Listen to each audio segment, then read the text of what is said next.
Good morning बच्चों। बेटे आज इस वीडियो में अब हम लोगों को जो स्टार्ट करना है वो स्टार्ट करना है लैंड रिसोर्स। क्या स्टार्ट करना है बच्चों? Land resource. लैंड रिसोर्सेज बच्चों। तो लैंड रिसोर्स में सबसे पहले हमें समझना है लैंड रिसोर्स क्या होता है। तो आपको पता है कि लैंड रिसोर्स क्या होता है। तो इस पर पार्ट ऑफ द अर्थ के पार्ट को अगर देखें तो हम दो पार्टों में डिवाइड करते हैं, एक लिथोस्फीयर और एक हाइड्रोस्फीयर। लिथोस्फीयर कहा जाता है जहाँ पर लैंड है, और हाइड्रोस्फीयर कहा जाता है जो the part of land which is covered by the water, that is known as a hydrosphere. तो द इंटायर अर्थ को हम दो पार्टों में, वैसे अगर एटमॉस्फेयर को इंक्लूड करते हैं तो एरोस्फीयर, एटमॉस्फेयर जिसे हम कह सकते हैं एटमॉस्फेयर, लिथोस्फीयर एंड हाइड्रोस्फीयर। तो हाइड्रोस्फीयर एंड लिथोस्फीयर देखा जाए तो अर्थ के पार्ट है, एंड एटमॉस्फेयर थोड़ा सा अलग हो जाता है। तो लिथोस्फीयर पार्ट ऑफ द अर्थ को हम लोग क्या कहते हैं बच्चों? तो अगर नॉर्मली देखा जाए solid parts of lithosphere part of the earth is known as a land. अब लैंड रिसोर्सेज की क्या यूटिलाइजेस है? तो सबसे पहले देखा जाए बच्चों तो कि अगर देखा जाए लैंड रिसोर्स ना हो किसी देश के बनाने में सबसे ज्यादा इंपॉर्टेंट रोल, सबसे ज्यादा इंपॉर्टेंट जनपद यानी लैंड, जमीन का इंपॉर्टेंट रोल होता है। तो हम लाइफ एक्सपेक्ट नहीं कर सकते हैं इन the absence of the land resource. Land resource के अब्सेंस में बच्चों हम लाइफ एक्सपेक्टेड नहीं कर सकते। Life can not be expected in the absence of the lithosphere और इंसर्टली लैंड और रिसोर्स। तो पहला इंपॉर्टेंट पॉइंट आता है कि what is land resource. Land resource को हम कैसे डिफाइन कर सकते हैं? तो land resource is very important resource for the life. In the absence of the land we can not expect to the life. Land resource के absence में बच्चों हम लोग लाइफ का एक्सपेक्टेशन भी नहीं कर सकते हैं। We can never expect the life in the absence of the land resource. पहला point is clear that land इसी बात के लिए इंपॉर्टेंट है कि life is possible on the earth because of the life. Only aquatic life के बारे में बात नहीं कर सकते, ह्यूमन लाइफ हम कह सकते हैं कि ह्यूमन लाइफ तो बेसिकली आई है, बाकी और द टेरेस्ट्रियल एनिमल्स की लाइफ पॉसिबल नहीं है इन the absence of the land resource.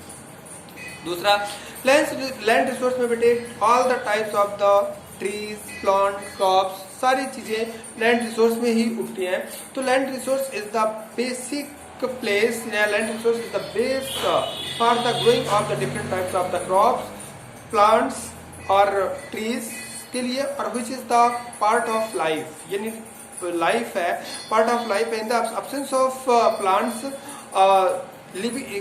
animals, life of animals is not also survival because animals gain the food as well as the oxygen from the plants. On the lands infrastructure, different type के infrastructure, चाहे roadways हो, transportation के related चाहे roadways हो, चाहे railways हो, चाहे वो पाइपलाइंस हो, और इवन देन आल्सो एयरवेज भी लैंड पर डिपेंड करते हैं। तो ये क्या कहते हैं? लैंड रिसोर्स डिफरेंट टाइप के इंफ्रास्ट्रक्चर ट्रांसपोर्टेशन के लिए बेहद इंपॉर्टेंट है। On the land perform different types of the commercial activities, चाहे इंडस्ट्रियल का एस्टेब्लिशमेंट हो, चाहे इंडस्ट्रीज एस्टेब्लिश किया जाए या कोई भी प्रोडक्शन किया जाए तो लैंड में ही पॉसिबल है। Land resource is also very important. फिर इसके बाद land resource is the source of the different types of the minerals. सारे मिनरल्स हम जमीन से निकालते हैं, चाहे वो एनर्जी मिनरल हो, चाहे वो मेटेलिक मिनरल हो, चाहे वो नॉन मेटेलिक मिनरल हो। मेटेलिक मिनरल चाहे आयरन हो, चाहे कोबाल्ट हो, चाहे निकिल हो, चाहे बॉक्साइट हो, all these are gain from the land. दूसरा इम्पोर्टेंट, चाहे वो एनर्जी मिनरल हो, कोयला हो, पेट्रोलियम हो, डीजल हो, सब ये जमीन से ही निकाले जाते हैं। तो सारे टाइप्स के मिनरल्स का एक सोर्स होता है, that is also known as a mineral. तो जमीन वेरी इंपॉर्टेंट चीज है और इस जमीन के लिए इतिहास गवाह है। It is the historical proofs that many wars has been fought for this land. इसी जमीन के लिए बहुत ढेर सारे वार लड़े गए, हर बहुत बड़े बड़े वार लड़े गए, चाहे वो एंशिएंट टाइम पे महाभारत का वार हो, चाहे वो फर्स्ट वर्ल्ड वार हो, चाहे वो सेकेंड वर्ल्ड वार हो। इम्पीरियलिज्म वाज बेस, अपने जमीन का एक्सटेंशन करना ही मेन बेस था, अपने एम्पायर को इम्प्रूव करना ही, चाहे वो आपका वाटरलू का वार हो चूंकि नेपोलियन ने लड़ा, वो उसका भी एक पर्पस था, इंक्रीज हिज एम्पायर और capture all over the Europe. तो मेरे कहने का मतलब है ये वो रिसोर्स है for which a lot many wars has been fought in this universe. अगर लैंड रिसोर्स के बारे में स्ट्रक्चर देखा जाए बच्चों तो पूरे वर्ल्ड का देखा जाए तो पूरे वर्ल्ड में देखा जाए तो लगभग बच्चों 42 करोड़ किलोमीटर स्क्वायर एरिया लगभग अर्थ का, अगर हम 1/3 ऑफ द हम 4πr² से अर्थ का एरिया निकालें, 6400 किलोमीटर एरिया ले लें और 6400 किलोमीटर रेडियस लेकर 6400 किलोमीटर रेडियस लेकर के हम अगर अर्थ का एरिया निकालें तो लगभग 42 करोड़ किलोमीटर स्क्वायर एरिया। तो उसमें से मतलब उसका कुछ पोर्शन यानी लगभग इंडिया का एरिया देखा जाए, लैंड एरिया देखा जाए तो इंडिया का एरिया ऑफ इंडिया जो 32,87,263.76 किलोमीटर इंडिया का एरिया है, जिसको हम शॉर्ट में क्या कहते हैं 3.28 मिलियन स्क्वायर किलोमीटर, मतलब 32,87,263.76 स्क्वायर किलोमीटर हम कह सकते हैं कि इतना इंडिया का एरिया है। सडनली इसे 3.28 मिलियन स्क्वायर किलोमीटर के रूप में कंसीडर किया जाता है। ये इंडिया का, this is the total area of the India. तो इस एरिया का अगर टोटल हम पोर्शन देखते हैं कि व्हाट इज द इस टोटल एरिया का पूरा पोर्शन देखते हैं तो हम देखते हैं तो लगभग 43% of this total area India में 43% of the this total area का 43% इंडिया में क्या है बच्चों, प्लेन एरिया है। प्लेन एरिया, चाहे वो प्लेन एरिया में हम चाहे पंजाब ले लें, चाहे वो पंजाब ले लें, गुजरात का कुछ पोर्शन, राजस्थान का कुछ पोर्शन, उत्तर प्रदेश का basic portion and Madhya Pradesh का काफ़ी पोर्शन और बिहार का पोर्शन, वेस्ट बंगाल का पोर्शन, आसाम के काफ़ी प्लेन एरिया। तो ये प्लेन एरिया और साउथ में पेनिनसुलर प्लेट्यूज, ये सारे प्लेन एरिया निकाल दिया जाए तो लगभग इंडिया का 43% एरिया इंडिया का प्लेन एरिया है, which is very much fertile area, जो कि न्यू मिट्टी से जमा है, अलूवियल सोयल से जमा है। अलूवियल सोयल वो मिट्टी होती है जो नदियां बहा करके लाती हैं, जैसे ये प्लेन एरिया उत्तर प्रदेश, पंजाब, हरियाणा, उत्तर प्रदेश, ये जो प्लेन एरिया बिहार, ये प्लेन एरिया है। इनको कुछ river, 3 river system, Assam, Punjab, Uttar Pradesh के जो प्लेन एरिया है ये बेसिकली 3 रिवर सिस्टम के थ्रू फैरी की गई सॉयल से मिलकर के बना है। जैसे पंजाब का एरिया देखा जाए, हरियाणा का एरिया देखा जाए तो वहाँ पर बच्चों सतलज, रावी, ब्यास, चिनाब ये नदियों का है, जिसे इंडस रिवर सिस्टम कहा जाता है, उसका इफेक्ट है।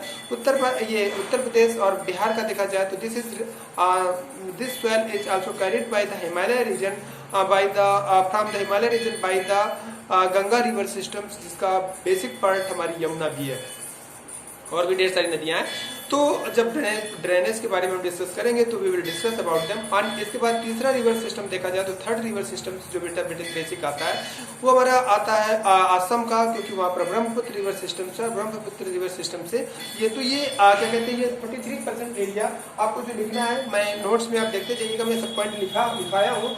तो 43% एरिया आपका प्लेन एरिया है और 43 के 27% एरिया में जो माउंटेन एरिया है, जिसमें आपके वेरी हिली माउंटेन एरिया, हिमालय माउंटेन वगैरह आते हैं। और इसके बाद लगभग 30% एरिया इंडिया का प्लेट्यू है। तो बेटा प्लेन एरिया की बात करते हैं, प्लेन एरिया का परसेंटेज बात करें तो लगभग 43% है। एंड अगर माउंटेन एरिया की बात करें तो लगभग 23% है। और अगर प्लेट्यूज की बात करें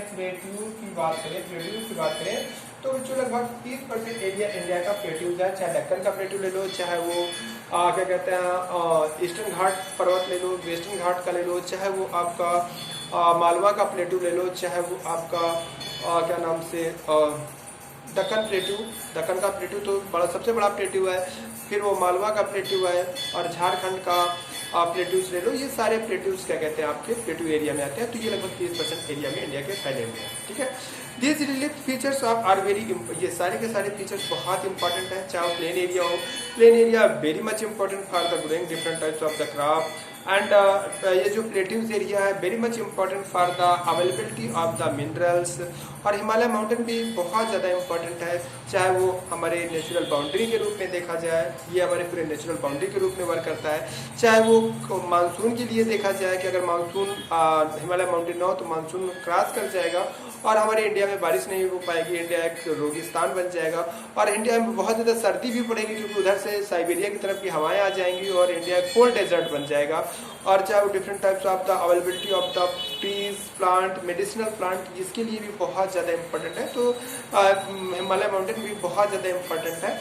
और चाहे टूरिस्ट प्लेस के लिए देखा जाए तो हर मनाली हो, कुल्लू हो, बद्रीनाथ हो, ये सारे एरियाज वहाँ पर वहीं पर सिचुएटेड है। तो ये एक रिलीफ फीचर्स है जो कि वेरी मच इंपॉर्टेंट है। And this land resource is of India is strategically India के इस लैंड रिसोर्स से काफ़ी इम्पोर्टेंट है, क्योंकि एरिया भी काफ़ी बड़ा है। पूरे पूरे दुनिया के एरिया का 2.4% एरिया हमारे इंडिया के पास है। और इसका इंडिया की इम्पोर्टेंस इसी बात में कि इंडिया एक मेन बेसिक कंट्री है दुनिया का, जहाँ पर जिसके नाम पर किसी ओशंस का नाम रखा गया। और इस तरीके से इंडिया के साउथ में प्रेजेंट ओशंस का नाम इंडियन ओशंस, इंडिया के इम्पोर्टेंस को देखते हुए ही इसका नाम इंडियन ओशंस रखा गया। तो इंडिया का जो एरिया है ये 3 अगर देखा जाए साउथ का पोर्शन तो 3 तरफ से उससे घिरा हुआ है, समुद्र से घिरा हुआ है। तो वेस्ट में अरबियन सी है, साउथ में इंडियन ओशन है, और ईस्ट में बच्चों बे ऑफ बंगाल। ठीक है बच्चों, तो इस तरीके से अब लैंड रिसोर्सेज के बेटे कुछ इंपॉर्टेंस देखते हैं। तो सबसे पहले लैंड रिसोर्स का इंपॉर्टेंट लैंड यूटिलाइजेशन। ठीक है बच्चों, तो लैंड यूटिलाइजेशन में देखते हैं, आते हैं लैंड यूटिलाइजेशन। क्या देखते हैं? Land utilisation. क्या बात करेंगे बच्चों? लैंड यूटिलाइजेशन, लैंड यूटिलाइजेशन के बारे में बात करेंगे हम। तो सबसे पहले लैंड यूटिलाइजेशन के बारे में सबसे पहले हम बातें करेंगे। लैंड यूटिलाइजेशन में पहला जो यूज होता है वो नेट सोन एरिया आता है। क्या आता है? Net sown area. Net sown area important. What is net sown area? ठीक है, क्वेश्चन है, काफी इंपॉर्टेंट क्वेश्चन पूछा करता है। What is net sown area? Net sown area क्या होता है? NSA। नेट सोन एरिया क्या होता है? कई बार पूछा गया क्वेश्चन। तो नेट सोन एरिया होता है, तो बच्चों नेट जोन वो एरिया होता है, this is the very important use of the land resource. Net sown area is very important. तो पहला यूज जो होता है, तो लैंड को बेटा मैंने बताया इंपॉर्टेंस ही उसका यूज है। सारी एक्टिविटीज लैंड पे ही हो रही हैं। फैक्ट्री बनाओ, रोड बनाओ, घर बनाओ, रहो, ठीक है। All the activities of human being are performing और happening, most of them 99% are happening in the land. तो लैंड इज वेरी इंपॉर्टेंट। तो उसकी यूटिलाइजेशन कुछ इंपॉर्टेंट है, और उस इंपॉर्टेंस में पहला जो आपके इंपॉर्टेंस कोर्स में आता है वो होता है नेट जोन एरिया। तो net sown area is that agricultural area. Net sown area बच्चों एग्रीकल्चरल एरिया का एक हिस्सा होता है। Net sown area agricultural land का एक एरिया होता है, जिनमें तो the area in which we grow minimum 1 crop in a crop year, that area is known as a net sown area. तो the area in which minimum at least crop is grown in a crop year, that is known as a net zone area। ठीक है बच्चों, तो net zone area is very important area। It is a agricultural land, the land in which we minimum grow 1 crop in a 1 agricultural year। minimum एक से ज्यादा भी हो सकती है। अगर एक से ज्यादा उसी एरिया पे हम एक से ज्यादा क्रॉप उगा रहे हैं, एक से ज्यादा क्रॉप एक साल में एक क्रॉप ईयर। बच्चों मैं आपको बता दूं, क्रॉप ईयर की जो स्टार्टिंग होती है जुलाई टू जुलाई होती है इंडिया में, बेसिकली इस वजह से क्योंकि इंडिया में माना जाता है कि जो सीजन आता है, जो मानसून सीजन आता है वो जुलाई पे आता है। तो जुलाई से जुलाई इंडिया में 1 क्रॉप ईयर, उस टाइम पीरियड को हम 1 क्रॉप ईयर कहते हैं, जुलाई टू जुलाई। तो एक क्रॉप ईयर में कम से कम अगर एक फसल उगाई जा रही है किसी जमीन में, हर साल हर क्रॉप ईयर में मिनिमम 1 क्रॉप उगाई जा रही है, तो उस एरिया को हम लोग नेट जोन एरिया के नाम से जानते हैं।